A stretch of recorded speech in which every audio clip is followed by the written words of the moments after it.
Welcome to Tally Learning Hub. In this session, you will learn how to record payments and receipts in Tally Prime. This is similar to how we recorded purchases and sales in our previous session. The only difference is that the fields required to be filled will be related to payments and receipts. Let's start.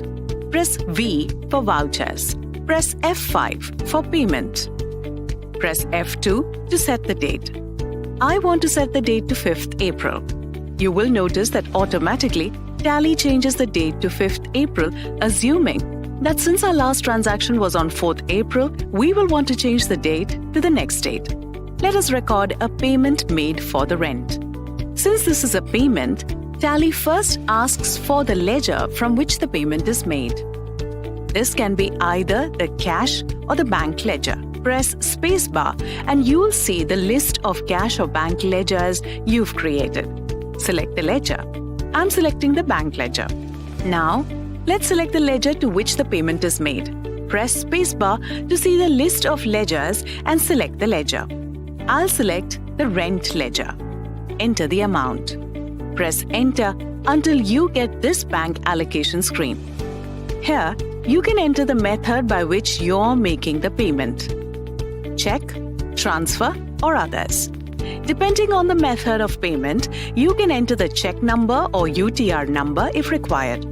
This will be useful if you use our banking features like check printing, check management, and bank reconciliation.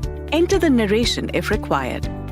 While recording a payment or receipt transactions, you get various options in the side menu. You can use autofill to record the statutory payments such as GST, TDS remittance, etc. Similarly, in case the payment received is a post-dated check, you can mark the voucher as post-dated by pressing Ctrl L. Accept the voucher. Let us now record a receipt voucher. Press F6 for receipt. Since this is a receipt, Tally first asks for the ledger in which money is received. This can be either the cash or bank ledger. I'm selecting the bank ledger. Now, select the ledger from which the money is being received. It can be your customer's ledger or income ledger. For me, it's interest, so I'll select the interest ledger. Enter the amount. Select the method by which the money is received and the instrument details. Enter the narration if required. Accept the voucher. Similarly, you can record all your business transactions in Tally Prime.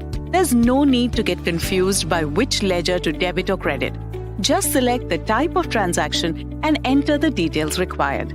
Your debits and credits are taken care of while your accounts and reports are updated instantly.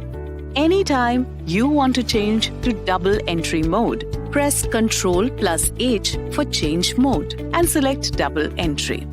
Using this, you can easily toggle between single entry to double entry and vice versa. If you want to see the list of transactions you've recorded in a day, press Alt+G for go to and type daily and select daily entries. In another way, from to gateway of Tally, press D for display more reports. Press D for daybook. A quick recap of things we learned in this session. Recording payment and receipt voucher. Change mode from single entry to double entry mode and vice versa. Viewing day-to-day transactions from daybook.